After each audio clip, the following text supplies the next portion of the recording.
রামচন্দ্র 12 বছর বনে গেল না, 13 বছর বনে গেল না, 10 বছর বনে গেল না, 15 বছর বনে গেল না, রাম 14 বছর কেন বনে গেল? কি গো মায়েরা, কইকেয়ী মা আমরা জগতে সবাই জানি, এখানে যতগুলো মা আছে। আচ্ছা বলো তো মা, সৎ মা মানে ভালো মা না খারাপ মা? সৎ মানে ভালো। আচ্ছা আমি জগতের কথা বলছি, সৎ মা যাদের অনেক অনেক ফ্যামিলিতে তো হয় বাবা সৎ মা বিমাতা। যদি কোন কারোর প্রথম স্ত্রী মারা যায় আবার দ্বিতীয়বার বিয়ে করে, যদি আগের পক্ষে সন্তান থাকে আমরা কি বলি? সৎ মা বলি তো। আচ্ছা সেই সৎ মা সমাজে ভালো হয় না খারাপ হয় গো? ভালো হয় না? সবাই বলবো বাবা ভালো হয় না, সৎ মা মানে খারাপ মা। আচ্ছা সৎ মা মানে যদি খারাপ মা হতো তাহলে তো বলতে পারতাম আমরা খারাপ মা, বলতে পারতাম অসৎ মা। বলছি কেন সৎ মা? সৎ মা কাকে বলে একবার ভেবে দেখেছো? এই কীর্তন বিষয়টা বাবা খুব কঠিন। একটা লীলা গাইলো আর লীলাটা কানে শুনে বাড়িতে চলে গেলাম না, তলিয়ে ভাবার নাম হলো তত্ত্ব। ভিতরে যান। সৎ মা মানে সমাজে আমরা যেটা জানি খারাপ মা, তাহলে তো খারাপ মা বলতে পারতাম, সৎ মা বলবো কেন?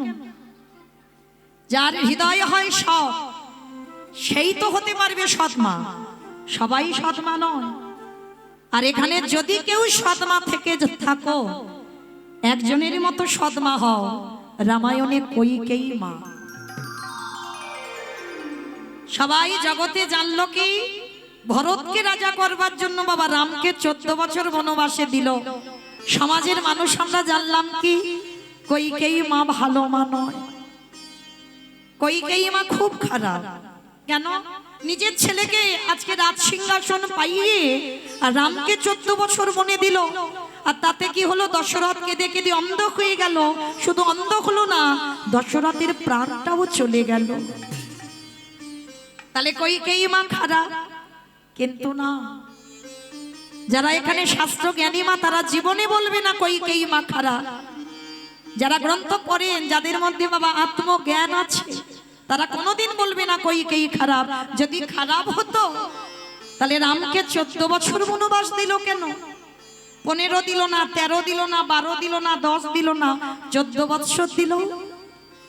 কারণ ওই সূর্য বংশে বাবা একটা অভিশাপ দেওয়া ছিল। কি অভিশাপ? না 25 বছরের আগে যদি কোনো সন্তান রাজ সিংহাসন পেয়ে যায় তৎক্ষণাৎ তার মৃত্যু হয়ে যাবে। অভিশাপ দেওয়া হলো। দশরথ শোনা মাত্র কথাটা হেসে উড়িয়ে দিয়েছিল। মা হায় রে, আমার অযোধ্যায় কোনো সন্তানই নেই, কোনো পুত্র নেই। তা যে অযোধ্যায় কোনো পুত্র নেই তাহলে রাজা হবে কে? আর প্রাণ যাবে বা কার? আর সিংহাসনে বসবে বা কে? কিন্তু বহু বছর পর বাবা পুত্রেষ্টি যজ্ঞ করেছিল দশরথ। আর পুত্রেষ্টি যজ্ঞ করে রাম লক্ষ্মণ ভরত শত্রুঘ্নকে লাভ করেছিল। আর যখন ওই সন্তান কাছে পেল, গোটা অযোধ্যাবাসী ভুলে গিয়েছিল সূর্য বংশের অভিশাপের কথা। আর যখনই ভুলে গেল রামের রাজ্যাভিষেক হবে বাবা 12 বছর বয়স, অযোধ্যায় চারিদিকে আলোয় আলোকিত হয়ে গেল। চারিদিকে বাদ্যি বাজনা বাজছে, চারিদিকে কত হই হুল্লোড় আনন্দ, সবাই নাচানাচি করছে। কিন্তু কইকেয়ী মা ঘরে গিয়ে হিসাব করলো। বিমাতা তো সৎ মা। কইকেয়ী মা ঘরে গিয়ে হিসাব করে নিল, রামের এখন 12 বছর বয়স, আর 14 বছর আমি ছলে বলে কলে কৌশলে ওকে বনে পাঠাবো। তাহলে আর 12 14তে কত হলো মা? কত?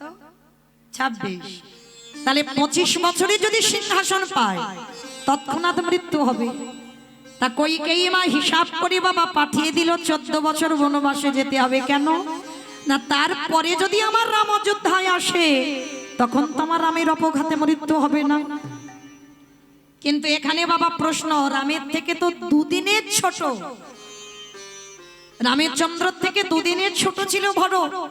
তাহলে রাম আর ভরত একই বয়সী। তাহলে মা কাকে বলে? দেখো, সৎ মা। নিজের ছেলের থেকে অন্যের ছেলেকে বেশি ভালোবাসতে হবে। আমরা অনেক মা আছি না, মানে সন্তান জন্ম দিলাম মানে মা না, সন্তান জন্ম দেওয়া মানে মা নয়, মা তো তাকেই বলবো গো যার হৃদয়ে মাতৃত্ব আছে। অনেকে দেখবেন ভাবে নিজের ছেলেটাই ছেলে আর অন্যের ছেলে ছেলে নয়, কিন্তু না, যার মাতৃত্ব আছে না সে সবাইকে সমভাবে দেখে, যে শুধু আমার ছেলেটা নয়, আমার ছেলেকে যদি আমি অল্প খেতে দিই, যে আমায় সৎ মা বলবে তাকে বেশি খেতে দিতে হবে। আমার ছেলেকে যদি দুর্গাপূজায় একটা বছর জামা কাপড় কিনে দিতে নাও পারি, যে আমায় সৎ মা বলে তাকে কিন্তু দিতে হবে। এটাই হলো সৎ মার চরিত্র। নিজের ছেলের থেকে অন্যের ছেলেকে বেশি ভালোবাসতে হবে, যেটা আমার কইকেয়ী মা রামায়ণে করে দেখিয়েছিল। মরতে যদি হয় আমার ভরতের মৃত্যু হোক, কিন্তু আমার রাম যেন ভালো থাকে। কারণ কইকেয়ী মা জানতো আমি তো রামচন্দ্রের বিমাতা। তাহলে বলেন বাবা, কে বলে কইকেয়ী মা খারাপ? আমার কইকেয়ী মা কই? চুপ কর। যে কইকেয়ী মা তোকে 14 বছর বনবাসে পাঠালো, যে কইকেয়ী মায়ের জন্য আমরা বৈধব্য যন্ত্রণা পাচ্ছি, যে কইকেয়ী মা অযোধ্যা শ্মশান করে দিল, যে কইকেয়ীর জন্য তোর বাবার মৃত্যু হলো, আর তুই কিনা অযোধ্যায় ফিরে এসে প্রথম জিজ্ঞেস করছিস তুই কইকেয়ী মা কো? রামচন্দ্র ধুলাই পড়ে বলেছিল, মা তোমরা বুঝবে না। এ জগতের মানুষ বুঝলো না, তোমরা তো দূরের কথা, কেউ বুঝবে না তোমরা। কিন্তু শুধু একবার বলো আমার কইকেয়ী মা কোথায়? আর কইকেয়ী মা কোথায় জানো? রামকে বনবাসে দেওয়ার অপরাধে ভরত চিরজনমের মতো মাকে ত্যাগ করেছে। কারণ রামের প্রতি বড় ভালোবাসা তো আমার ভরতে। যে জ্যেষ্ঠ দাদাকে বনবাসে দেয় সেই মায়ের সঙ্গ আমি করব না, চিরজনমের মতো মাকে ত্যাগ। মার বদনও দর্শন করে না, তথাপিও একদিনের জন্য কইকেয়ী বলতে পারেনি, ভরত আমি তো জ্যেষ্ঠ দাদা রামের মঙ্গলের জন্য রামকে বনবাসে দিয়েছি, একদিনের জন্য বলিনি বাবা। কেঁদে কেঁদে দেখবেন বাবা, এটা বাস্তব। চোখের জল হচ্ছে নোনা জল। প্রতিনিয়ত যদি তুমি কাঁদতে থাকো না, দুদিন পরে বাবা তোমার চোখ আবছা আবছা হয়ে যাবে, দেখতে পাবে না। চোখে জল পড়তে পড়তে চোখে আর ভালো করে দেখতে পায় না কইকেয়ী মা। শুধু বদনে একটাই কথা, না দেহ থেকে প্রাণটা যাওয়ার আগে একবার তুই দর্শন দিস বাবা। আমার প্রাণ যাওয়ার আগে আমি যেন তোর বদনটা দর্শন করে যেতে পারি। নিতাই গৌর প্রেমানন্দে হরি বল, হরি বল।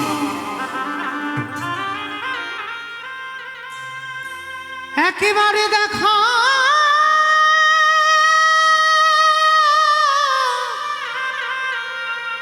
দেখা দে, ফিরে আয় বাবা। ওরে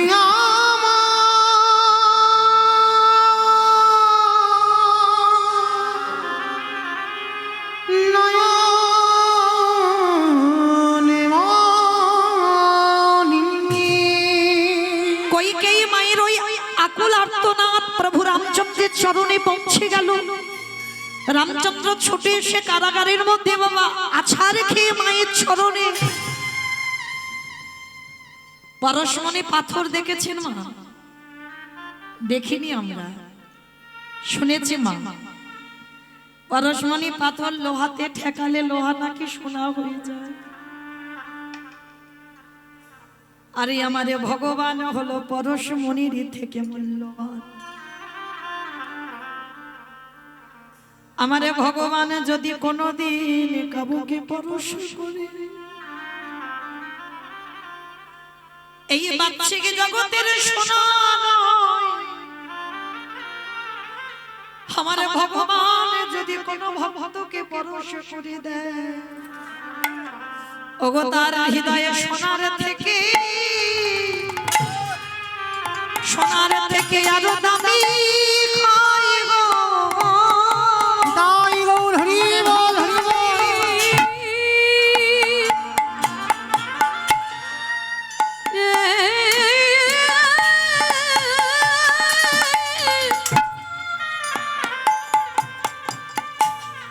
ওই পরশ পেলে তার হৃদয় সোনার থেকে আরো দামি হয় গো। আজ যেই না রামের মাথাটা কই গিয়ে মায়ের চরণে পড়ল, কই গিয়ে মা চোখে দেখতে মায়ের, ওই রামের সর্বঙ্গে হাত বুলিয়ে বলল, ওরে আমার রামে এলি না, আমার ভট আমারে কপালে ভাঙা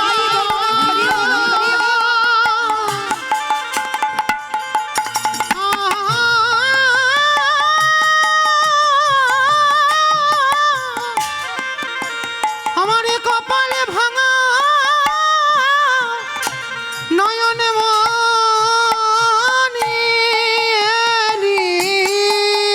মনে মনে রামে না তুই ভরতেলি। রামচন্দ্র কেঁদে বলল, মা আমি তোমার ভরত নয়, আমি হলাম তোমার জ্যেষ্ঠ ছেলে রামচন্দ্র।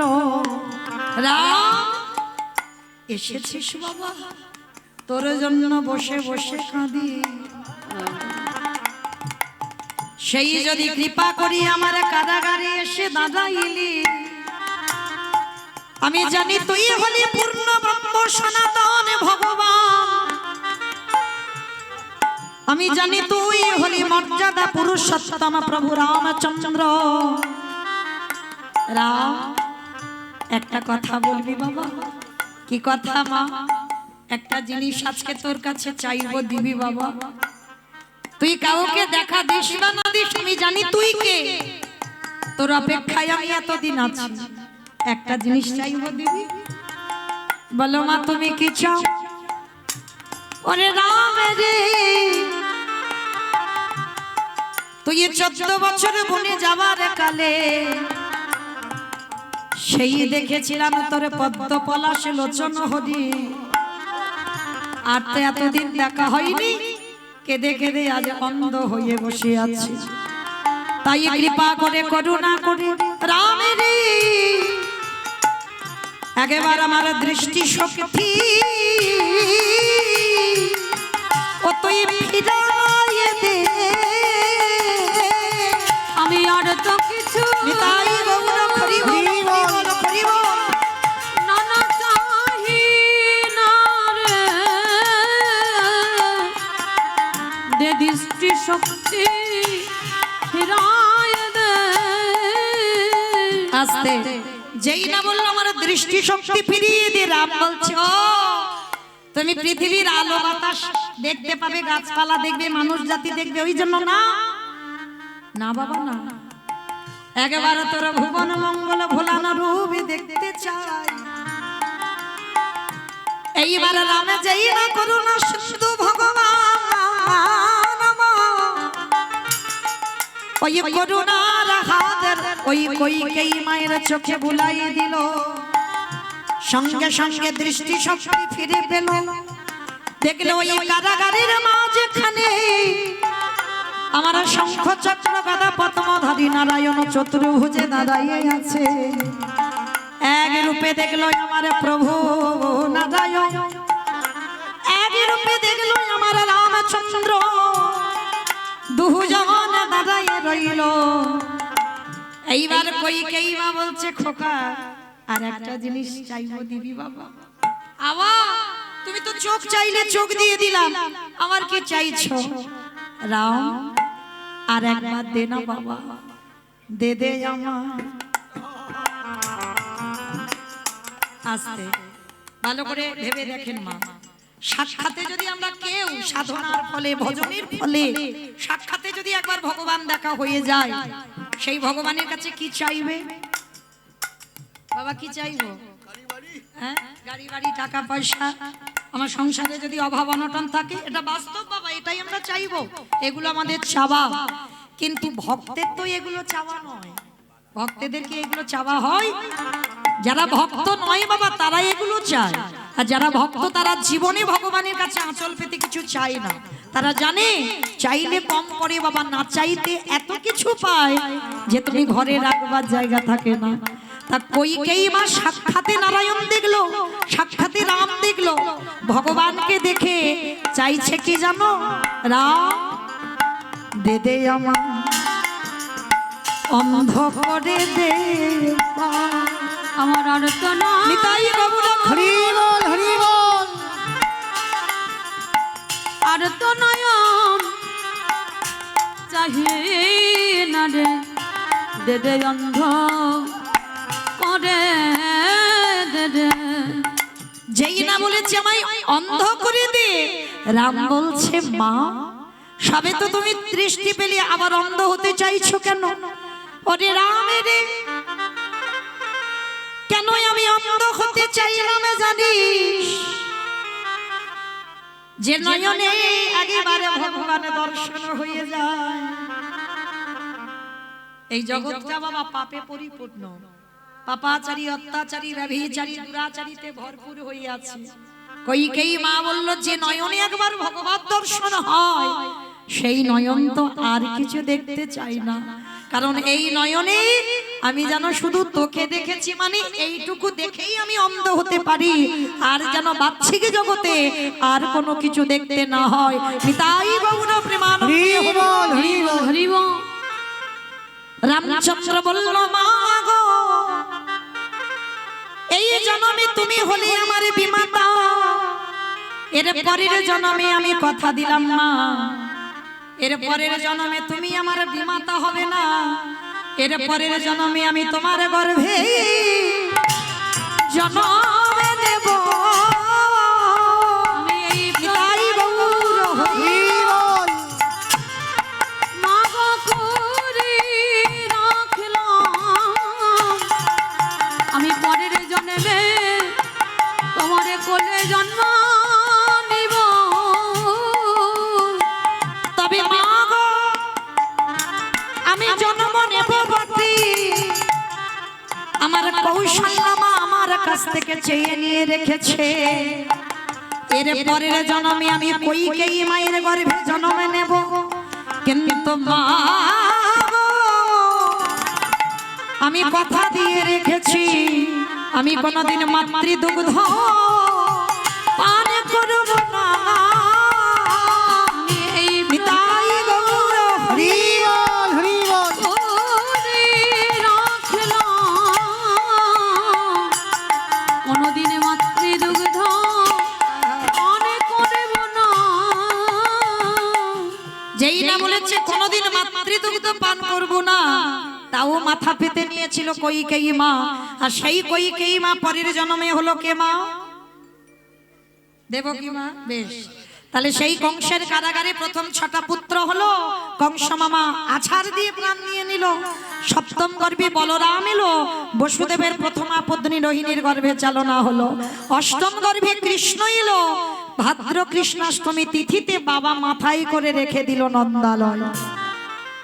কি গো মাইরা, তাহলে কাঁদালে কাঁদিতে হয় না? 14 বছর রামকে বনবাসে দিল। রামের মা কৌশল্যা কইকেয়ীকে অভিশাপ দিয়ে রেখেছে, আমি তো 14 বছর কাঁদবো, পরে আমার রামকে কোলে পাবো, কিন্তু কথা দিলাম তুই যতবার মা হবি তোর জন্মে জন্ম কাঁদিতে হবে। আমি এই অভিশাপ করে রাখলাম জনম জনম কাঁদিতে হবে। আস্তে তাহলে মায়েরা সেই কইকেই মা আজকে দেবকী হয়েছে, আর দেবকী হয়ে কংসের কারাগারে বাবা আটটা বাবা ছেলে মেয়ে, কেউ রইল না, সব চলে গেল। গেল কিনা বাবা? হিসেবে তো তাই বলছে, কেউ কোলের কাছে আছে। কিন্তু ওই কারাগারে আমরা যারা মা হয়েছি বাবা তারা ভালো করে বুঝবো, সন্তান জন্ম নেবার পরে সন্তান মাতৃস্তন দুগ্ধ পান করতে হয়। তা কারাগারে থেকে তো সব কটা চলে গেল, অসহ্য যন্ত্রণা। কইকেই মা ওই কারাগারে নিজের স্তন মর্দন করে দুগ্ধগুলো ফেলেছিল, আর দুগ্ধ যখন মাটিতে ফেলছে না, আমার ভগবান হেসে বলল, মা গো তুমি হলে আমার জনম দুঃখী মা, আমার সেবার বস্তু তুমি আমার বদনে দিতে পারলে না, তাই তো আমার সেবার বস্তু তুমি মাটিতে ফেলে দিলে। কিন্তু মা আমি কথা দিলাম, আমার সেবার বস্তু যখন মাটিতে দিলে, আগত কলিকালে যে গৌরী অবতারে নদিয়ায় যাব, ওই সোনার থালাতে নয়, রূপোর থালাতে নয়, তামার থালাতে নয়, স্টিলের থালাতে নয়, শাল পাতাতে নয়। মাগো আমি কথা দিলাম, আমার সেবার বস্তু যখন কারাগারে মাটিতে দিলে, ওই আগত কলিযুগে আমি গৌর হয়ে ওই মাটির পাত্রে মাগো আমি সেবা করব। আমি তাই গৌর হরি বল, হরি বল। দিয়ে রাখলাম সেদিন মাটির পাত্রে সেবা করব। ওই জন্য কলিযুগে ভগবানকে বাবা মাটির মার সাথে করে চিড়ে ভোগ, আর ওই চিড়েটা কেন দেওয়া হচ্ছে?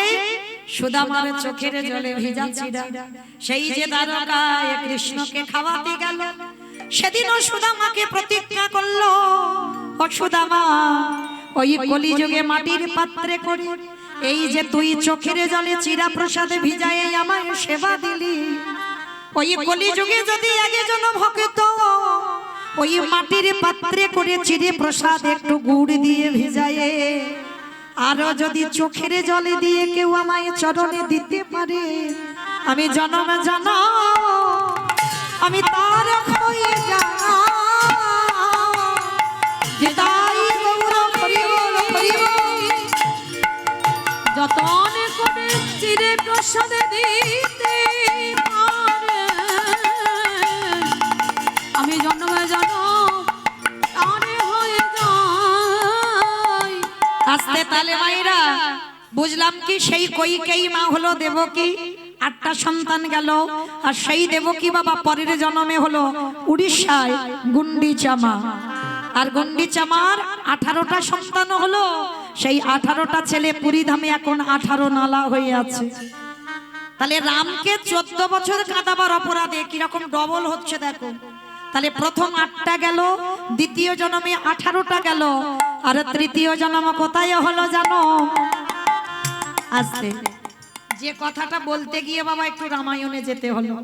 এই নদিয়ার মাঝে নীলাম্বার চক্রবর্তীর কন্যা শচী মা হয়ে, তাহলে যেই কইকেই যে দেবকী সেই গুন্ডিচা মা, সেই হলো শচী ঠাকুরানী। শচী মায়ের প্রথম 8টা মেয়ে হলো, অদ্বৈত আচার্যের প্রণামে মারা গেল, নবম গর্ভে বিশ্বরূপ এলো, 16 বছর বয়সে সন্ন্যাসী গেল, দশম গর্ভে নিমাই এলো, 24 বছর বয়সে সন্ন্যাসী হলো। তাহলে বাবা হিসাবে কটা সন্তান হারাতে হলো? মানে যতবার জন্ম নিয়েছে, যতবার মা হয়েছে, কোনোবারেই বাবা কোলের কাছে সন্তান ছিল না। অনেক মা আছে না, সন্তান জন্ম দিতে গিয়েই প্রাণ হারাচ্ছে, নয় মা চলে যায়, নয় সন্তান চলে যায়। ওই কারোর জন্য নয়, ও ভুল ভাল কথা বলি বাবা, ডাক্তারের জন্য আজকের এই গন্ডগোল হলো না। তোমার কর্মফল, কর্মফল যদি না হবে বাবা, আজকের গ্রন্থের দিকে তাকিয়ে দেখেন, যিনি ভগবানের বিমাতা তাকে কেমন ডবলের ডবল হয়ে গেল। রামকে 14 বছর কাঁদাবার অপরাধে কৌশল্যমা 14 বছর পরে রামকে পেল, কিন্তু ওই যে একবার বাবা দুঃখে চোখের জল দিয়ে অভিশাপটা দিয়ে রেখেছিল, যার জন্য প্রথমে গেল 8টা, দ্বিতীয়বারে 18টা, তৃতীয়বারে 10টা। তাহলে টোটাল কত হলো? হ্যাট। অঙ্কের মাথা দেখেছ, মানে খিচুড়ি স্কুলে যাইনি। 8টা, 18টা, 10টা, কত? 36। তাহলে একা রামকে কাঁদালো 14 বছর, আর পরপর বাবা 36টা সন্তান। যতবার জগতে এসেছে ততবার হারা। তাই আজকের পর থেকে মা চরণ ধরে বলে যাব, জীবনে ভুল করে কারোর ঘাড়ে চাপিয়ে দিও না যে অমুক জনের জন্য আমার জীবন বরবাদ। যারা যারা আমার কীর্তন শুনবে একটু মনে রেখো, একটু শাস্ত্রের দিকে তাকিয়ে একটু নিজের দিকে খেয়াল রেখে কাউকে কথাটা চাপিয়ে দিও। ভুল যদি ধরতে হয় আগে নিজেকে ধরো, নিজের ভুল, আর নিজের ভুলের মাসুল নিজেকেই পেতে হবে। কেমন? তাহলে আজ সেই চৈতন্য মহাপ্রভু নবদ্বীপের মাটিতে এসে কি করছে? কেহ বলে পুরাবেতে